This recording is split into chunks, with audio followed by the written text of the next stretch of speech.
Hi everyone! Welcome to our final unit of English 101 for the spring 2021 semester, which is really exciting.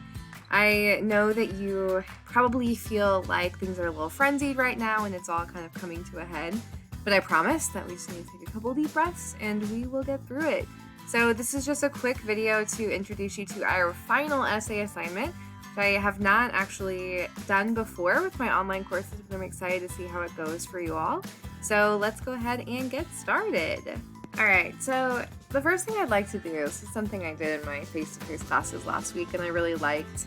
If you have a pen and paper close, go ahead and pull it over and take a few minutes, pause this video, and do a little writing. I know that I can't, make you.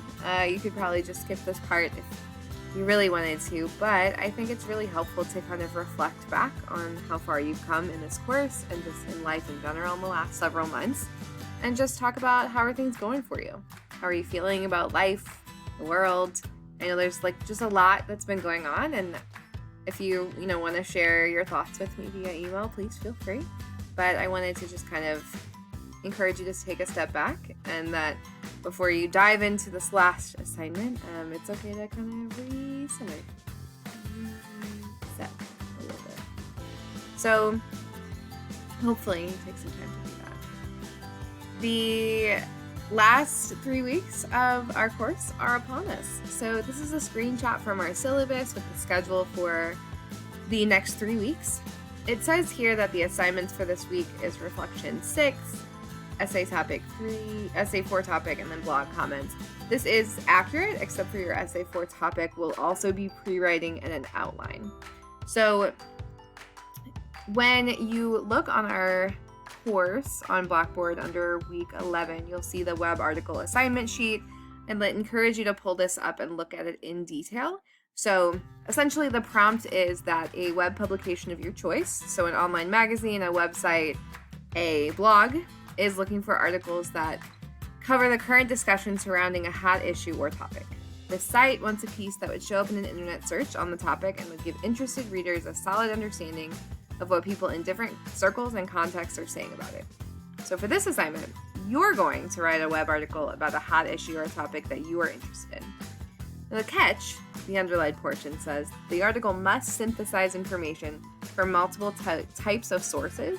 It must include embedded media and also include purposeful links. So a few things I have here that you want to keep in mind from the assignment sheet. This is our longest assignment, but since it's asking you to kind of consider an issue or a topic from multiple perspectives, I don't want you to get bogged down in thinking like, oh my god, that's a lot of pages, I can't do it. You can, especially if you're including sources. You're going to have embedded media, which means like images. We'll talk about templates next week when we start drafting, and then you'll want some sources as support.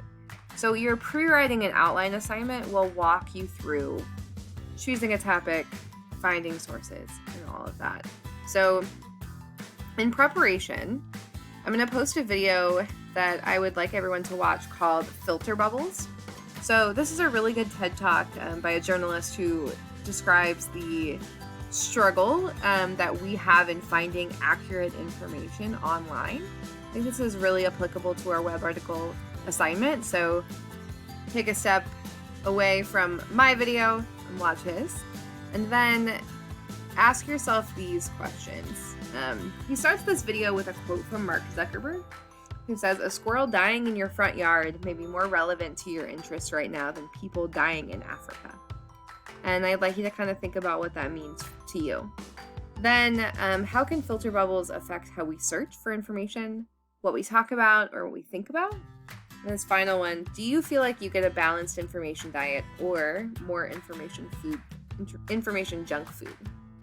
So my goal with this web article is for you all to practice sort of presenting a topic that you're interested in, but from multiple perspectives. And your other readings for this week will help you focus there. There is also an example web article called 6 Things That Make Stories Go Viral. It has a little bit of embedded media, it has purposeful links, and honestly, it's also great advice for writing web articles. So I would also encourage you to read this if you're sort of stuck with what this might look like. And then finally, the assignments for this week.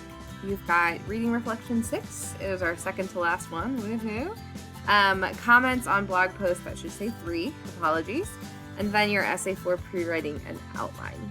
I'm going to post a couple other videos that might be helpful while you work on this assignment, so I wanted to keep this one pretty short and sweet.